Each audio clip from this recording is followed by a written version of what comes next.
वर प्रदान है। आम के पल्लव में शंकर का आशीर्वाद। 11 आम के जो पत्ते जिस डाली में लगे होते हैं वो डाली कोमल सी डाली, 11 टुकड़े महाराज एक कच्चे सूत से लपेटकर 11 बार उसका भाग, जब उसको लपेट लोगे इस तरह से इकट्ठा करके आगे का जो भाग है 11 बार कच्चा सूत लपेटने के बाद जो भाग पीछे का आगे का कोई भी हो उसको शहद में डुबाकर शिव जी को समर्पित कर दो। किस जगह पर रखना है? अशोक सुंदरी वाली जगह। अशोक सुंदरी की जगह जानते हो आप लोग, पहले भी आपको बताया है, आज फिर आपको वर्णन कर दें। जैसे ये गोल जलाधारी है, ये शिवलिंग रखा है, ये दो जहां से पानी बह रहा है बाबा के चरणारविंद, राइट में श्री गणेश जी का स्थान, लेफ्ट में कार्तिकेय का स्थान, बीच में अशोक सुंदरी की जगह। शंकर भगवान की 6 लड़कियां हैं। भगवान शंकर के 13 बच्चे, 13 बच्चों में से 6 लड़कियां, उस 6 लड़कियों में से एक लड़की का स्थान, भगवान शंकर की एक बेटी का स्थान, अशोक सुंदरी का स्थान सामने। पद्म पुराण में स्पष्ट किया यह स्थान अशोक सुंदरी का। शंकर भगवान की जलाधारी में पार्वती जी का हस्तकमल, ऊपर से जो एक एक बूंद पानी गिरता है, यह शंकर भगवान की 5 लड़कियों का स्थान है। जया, विषहरा, सामरी बारी, दौतली और देव। शंकर भगवान की 5 लड़कियां भगवान शंकर के मस्तक पे जल की धार गिरा रही हैं। बीच में जो अशोक सुंदरी का स्थान है महाराज, उस जगह पर शहद का मुख, जो शहद आपने भिंगोया है, उस शहद का मुख शंकर जी की ओर कर कर इसी चैत्र के महीने में, इन्हीं नवरात्रि में शंकर भगवान के उस अशोक सुंदरी की जगह पर शहद का भाग शिव जी की ओर रख दें। महाराज अगर घर में संपदा की कमी हो या कोई पैसा खा गया हो, रुपया नहीं दे रहा हो, पैसा अटक गया हो, तो उस शहद को शिव जी की ओर मुख कर कर उस आम के पल्लव की जो डंडी है उसको 11 डंडी को वहां रख दीजिए और उससे अपनी कामना कर कर आ जाइए। हो सके उस शहद में से थोड़ा सा शहद किसी रुमाल पर, किसी कपड़े में लगाकर उसको रख लीजिए। जिस व्यक्ति से पैसे लेना है, जिस व्यक्ति से पैसे मांग रहे हो, उससे एक बार जाकर मिल लीजिए, एक बार उसको खबर कर दीजिए। बाबा चाहेगा भोलेनाथ तो नवरात्रि में ही पैसा वापिस आ जाएगा, अगर शिव कृपा कर दे। ये बाबा की करुणा। आम का पल्लव कोई साधारण नहीं जिसको कलश के ऊपर रखा जाता है, शिव की कृपा। जिस आम के पेड़ पर स्वयं कामदेव चढ़कर भगवान शंकर के तीसरे नेत्र द्वारा जलकर भस्म हो जाते हैं, वो आम का पेड़ साधारण नहीं हो सकता।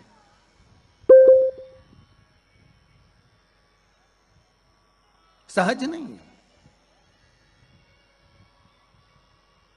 और वैसे भी शिव शिव है। घर में ज्यादा रोग हो, बीमारी हो, ज्यादा तकलीफें आ रही हो, कष्ट बढ़ रहा हो, बीमारियां बढ़ रही हो, या भय लग रहा हो, डर लग रहा हो, हृदय चित्त में कहीं ना कहीं आपको भय का भान हो रहा हो, तो 1 लोटा पानी, एक कलश में जल भर कर रख लीजिए और रात भर उसको रखे रहने दो। नवरात्रि चल रहा है, उस कलश को रात भर रखकर सुबह सुबह उस कलश में एक बेलपत्र डालकर उस जल को नीम के पेड़ के नीचे, जहां चैत्री नवरात्रि में नीम के पेड़ के नीचे सारी विद्याएं, आद्य शक्तियां, सारी देवी उस नीम के पेड़ के नीचे विराजमान रहती हैं। उस कलश में एक बेलपत्र डालकर रात भर रखकर उस जल को पूरे घर में घुमाकर उस नीम के पेड़ के नीचे समर्पित कर दीजिए। महाराज घर में भय लगना बंद हो जाएगा, कोई बड़ी बीमारी आपको घेरेगी नहीं और उस बीमारी से, उस रोग से आप मुक्त रहेंगे, उस बीमारी से, उस रोग से आप मुक्त पाएंगे। वो बीमारी आपको घेर नहीं। विश्वनाथ को कुछ नहीं चाहिए, मेरे शंकर को चाहिए क्या? अगर आपके जीवन में ऐसा लगे कि बहुत बड़ी बीमारी आ गई और आपके घर का व्यक्ति वेंटिलेटर पर पड़ा हुआ है, तो शमी के वृक्ष के फूल ले आओ 7, और शमी के वृक्ष के 7 फूल लाकर एक एक फूल शंकर भगवान को श्री शिवाय नमस्तुभ्यम कहकर उस व्यक्ति के लिए जो पड़ा हुआ है, अंतिम सांसें गिन रहा है, जिसको अटैक आ गया, अंतिम सांसों में जो गिन रहा है उसके नाम से भगवान शंकर पर चढ़ाना प्रारंभ कर दो। मात्र 7 पुष्प, उस शमी के वृक्ष के 7 पुष्प आप शिव को समर्पित करिए, उसका नाम और गोत्र बोलकर, और भगवान शंकर का मूल मंत्र श्री शिवाय, जम के बोलिए श्री शिवाय नमस्तुभ्यम बोलकर एक एक शमी का फूल शंकर पर चढ़ाना प्रारंभ कर दो। फिर आगे वो विश्वनाथ की मर्जी है, वो प्राण कैसे लेकर वापिस आता है, उस काल से छुड़ाकर महाकाल कैसे लाता है, ये वो जाने। आपका फर्ज केवल आप अदा करिए। जब अंत में डॉक्टर भी हार जाते हैं, जब अंत में डॉक्टर भी कह देते हैं कि अब हमारे बस का नहीं है, अब तो उस परमात्मा के हाथ में, मतलब डॉक्टर को भी मालूम है कि एक और डॉक्टर बैठा हुआ है, एक डॉक्टर और है, वो बस वो थोड़ा सा दूर तो रहता है पर करीब भी बहुत है। कई लोग कहते हैं गुरुजी वो कैलाश पर रहता है बहुत, तो उनको बुलाएंगे तो आएंगे। हमने कहा कैलाश पर तो रहता ही नहीं है, जहां भक्त है वहां भगवान, वो दूर तो रहता ही नहीं। आप तो बस केवल उसको बुलाने का प्रयास करिए, आप दिल से बस उसको हाजिर, वो दिल से बुलाओ तो उसको। इसलिए देवी भागवत में लिखा है कि नवरात्रि में एक दिन, जैसे प्रतिपदा है, पहला दिन है तो एक कन्या का पूजन करो, द्वितीया है तो 2 कन्या का पूजन करो, तृतीया है तो 3 कन्या का पूजन करो, चतुर्थी है तो 4 कन्या का पूजन करो, पंचमी है 5 कन्या का पूजन करो, छठ है 6 कन्या का पूजन करो, सप्तमी है 7 कन्या का पूजन करो, अष्टमी है 8 कन्या का पूजन करो, नवमी है, जम के बोलो, 9 कन्याओं का पूजन करो। और अगर इस तरह से आप पूजन नहीं कर सकते नवरात्रि में, तो 9 कन्याओं का पूजन एक साथ, या तो अष्टमी के दिन या नवमी के दिन कर दो, या मध्य में, बीच में भी आप कर सकते हो एक साथ। पर अगर आपकी कोई कामना है, आपकी कोई इच्छा है, मालूम पड़े, जैसे कई लोग कहते हैं कि हमारी इच्छा है, हमारी वो मकान नहीं बिक रहा, या हमारी वो जमीन नहीं खरीदी जा रही, या हमारी कोई कंपनी नहीं डल रही, या हमारे काम में ये अड़चन आ रही है, तो नवरात्रि में, 4 नवरात्रि में से किसी भी नवरात्रि में आप नियम बना लो कि एक कलश की स्थापना कर कर एक दिन में एक कन्या का पूजन कर कर उसको भोजन कराना, लाल वस्त्र देना, लाल चुनरी देना, दूसरे दिन में 2 कन्याओं का पूजन कर कर लाल वस्त्र ओढ़ाना, लाल चुनरी देना, तीसरे दिन में 3, चौथे दिन में 4, 5वें दिन में 5, ऐसे 7-9 दिन तक एक एक कन्याओं के क्रम को बढ़ाते बढ़ाते बढ़ाते बढ़ाते आप उस पूजन का विधान प्रबल कर सकते। क्या मैं नवरात्रि में अगर मान लो कोई साधना करना हो तो कौन सी साधना करना चाहिए? हम किसकी आराधना करें? हम 9 दिन तक किसकी साधना करें? तो अगर बन सके तो देवी भागवत में सबसे सुंदर साधना यही है कि हम एक दिन में एक कन्या के चरण धोकर पूजन कर कर उस कन्या को भोजन कराकर उसका स्मरण करें। हाँ, ये जरूर है, अभी कोरोना महामारी चल रही है तो इस नवरात्रि में भले ना करें, पर आगे की नवरात्रि में जब नवरात्रि अच्छे रहें, कोरोना से मुक्त रहें, तब आप किसी कन्या को एक दिन में 1, 2 दिन में 2, 3 दिन में 3, 4 दिन में 4, 5 दिन में 5, ऐसे नवरात्रि 4 बार जो नवरात्रि आती, किसी भी नवरात्रि में आप स्मरण कर उसका फल मिलेगा।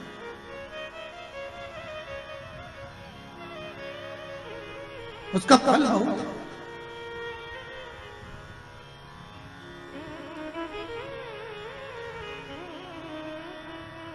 जैसे बेलपत्री का किया गया दान छिन्न नहीं माना गया। किस चीज का दान? जम के बोलिए जरा। बेलपत्री। बेलपत्री का किया गया दान छिन्न दान नहीं है, समाप्ति नहीं होती। बेलपत्री अगर आपने कोई आपसे कहा जी जी तुम्हारे यहाँ बेलपत्री लगी है, जरा 8-10 दे दोगी क्या? बिल्कुल। और उससे कहो बेलपत्र तू मत तोड़, हम तोड़ कर देते, और अपने हाथ से बेलपत्र निकाल कर उसको दो दान। ये छिन्न दान नहीं है, ये समाप्त नहीं होता। ये बेलपत्र का दान अविरल दान बढ़ता है।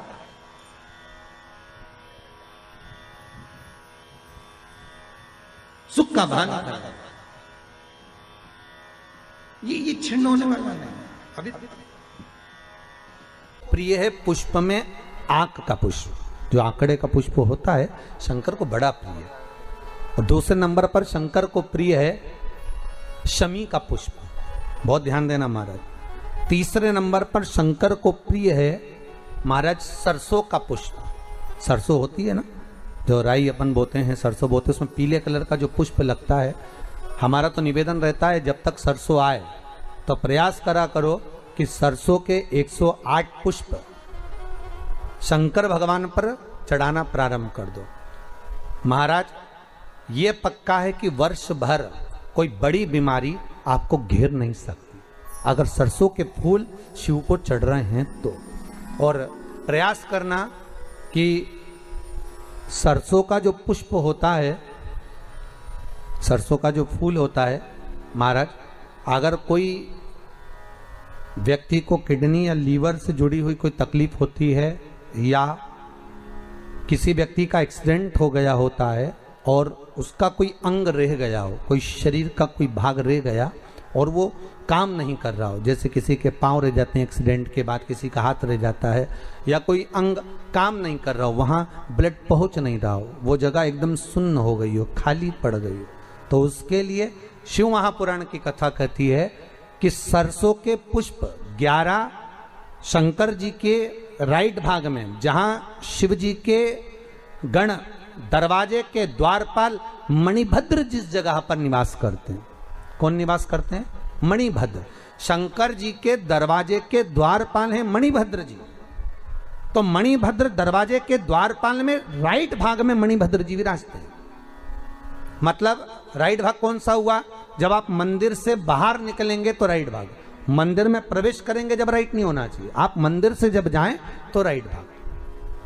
मतलब आप मंदिर से राइट से जाएंगे तो शंकर जी का भी राइट हो जाएगा, क्योंकि शिव जी ऐसे बैठे हैं तो शंकर जी का भी राइट हो गया, देवता उनका भी राइट हो गया, तो राइट भाग सीधा हाथ मणिभद्र जी का स्थान। 11 सरसों के पुष्प मणिभद्र के उस द्वार पर आप रख दीजिए और मणिभद्र के द्वार पर रखकर अंदर जाकर 108 वापिस जब आप बाहर निकल रहे हैं ये पुष्प आप रखने के बाद एक बार बाहर जाएंगे फिर वापिस आएंगे मणिभद्र रखने के बाद, और अंदर जाकर 108 सरसों के पुष्प शंकर को समर्पित करेंगे महाराज। उस सरसों के पुष्प जो शिव जी को आप समर्पित कर रहे हैं उसको वापिस लेकर आएंगे, श्री शिवाय नमस्तुभ्यम बोलकर उस सरसों के पुष्प को महाराज सरसों के तेल की बोतल में उसको डाल लीजिए। शंकर भगवान को किसी भी प्रदोष में शाम के समय प्रदोष काल में उस तेल को वापस ले जाकर चढ़ा दीजिए शिव जी को, उसको वापस लेकर आ जाइए। उस तेल का प्रयोग आप नाभि में डालिए और जो शरीर काम नहीं कर रहा उस स्थान पर कम से कम 15 दिन 20 दिन तक उसकी मालिश करना प्रारंभ करिए। बाबा चाहेगा तो चलाने का प्रयास कर देगा और वो अंग वो शरीर काम करने लगेगा। मणिभद्र का स्मरण, श्री शिवाय नमस्तुभ्यम, सब बोलिए एक बार जमकर, श्री, अरे पहले बोल दिया, हमारे साथ तो बोलो, श्री शिवाय नमस्तुभ्यम। भगवान शिव के मंत्र का स्मरण कर कर करते सरसों का जो पुष्प है उसमें आनंद की अनुभूति है, आनंद की अनुभूति। नवरात्रि चल रही है, मान लो कर्जा बहुत ज्यादा मात्रा में हो गया हो, पीक अच्छी नहीं आई हो, फसल अच्छी नहीं आई हो, बहुत टेंशन की जिंदगी अगर चल रही हो, बहुत चिंता ग्रसित कर रखी हो और ऐसा लग रहा है कि पैसे की आवक कहीं से नहीं है और टेंशन बढ़ता जा रहा है, तो ये नवरात्रि जब पूर्ण हो तो दशमी जब तिथि आए, 9 दिन पूरे होने के बाद जब 10वीं तिथि आए, 10वीं दशहरा, चैत्र का जो दशहरा, नवरात्रि पूर्ण होने के बाद में जो 10वीं तिथि आए, समी के पत्ते 5 दुर्वा, 5 बेलपत्र, भगवान शंकर के मंदिर में 1 शमी का पत्ता, 1 दुर्वा, 1 बेलपत्र, भगवान शंकर से अपनी कामना करके अपना गोत्र बोलकर शंकर भगवान के शिवलिंग पर समर्पित कर, फिर दूसरा पत्ता, दूसरा शमी पत्ता, दूसरी दुर्वा, फिर शिव जी पे समर्पित कर, 5 पत्ते शमी के, 5 दुर्वा, 5 बेलपत्र, जो विजयदशमी चैत्र महीने की रहेगी, चैत्र महीने की जो 10वीं तिथि रहे नवरात्रि के बाद की, समर्पित कर कर 1 लोटा जल 3 बार शंकर जी को उसी जल से 3 बार समर्पित करें।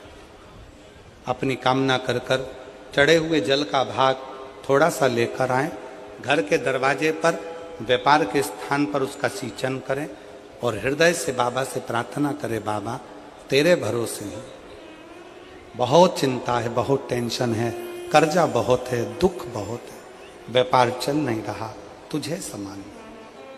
हमारा विश्वास करता है 3 महीने के अंदर जहां भी कथा होगी वहां आपका खुद का पत्र आकर आप लिखकर भेजोगे कि मेरे बाबा ने मेरा हाथ पकड़ लिया, मेरे शिव ने साथ दिया।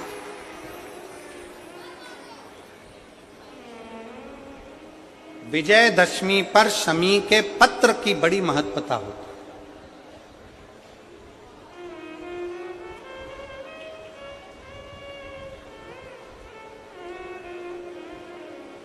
और नवरात्रे के बाद में जो विजयदशमी आती है, उस दशमी की बड़ी महत्वता होती है। धन की कामना के लिए, कार्य सिद्धता के लिए, भगवान शिव की अविरल भक्ति को प्राप्त करने के लिए शमी पत्र मूल होता है। मूल।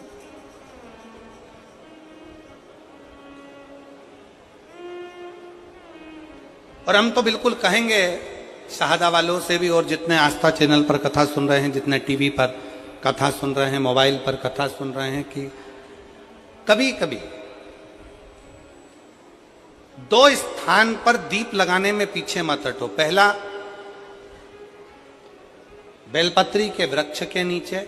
दूसरा, कहीं मौका लग जाए तो शमी के वृक्ष के नीचे भी कभी कभी अपनी कामना के लिए बाबा से प्रार्थना कर कर कि बहुत कर्जे में लदालूम हूं, बहुत तकलीफ चल रही है, तो बेलपत्री के वृक्ष के नीचे भी दिया लगाओ और शमी के पेड़ के नीचे भी दिया लगाओ। कभी कभी बाबा से प्रार्थना।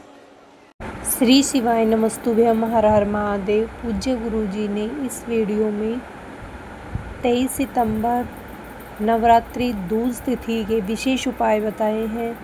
सुख शांति समृद्धि के लिए, संतान प्राप्ति के लिए, मनोकामना पूर्ति के लिए विशेष उपाय बताए हैं। आप सभी को इन नवरात्रों में माता की कृपा और भगवान भोलेनाथ की कृपा अगर प्राप्त करनी है तो इन सभी नियमों का पालन करें, इन सभी उपायों को अवश्य करें और माता की कृपा प्राप्त करें। वीडियो को ज़्यादा से ज़्यादा शेयर करिएगा, लाइक करो, कमेंट में श्री शिवाय नमस्तुभ्यम, हर हर महादेव, जय माता दी अवश्य लिखना और जाते जाते चैनल को अवश्य ही सब्सक्राइब जरूर कर देना। जय माता दी, जय भोलेनाथ।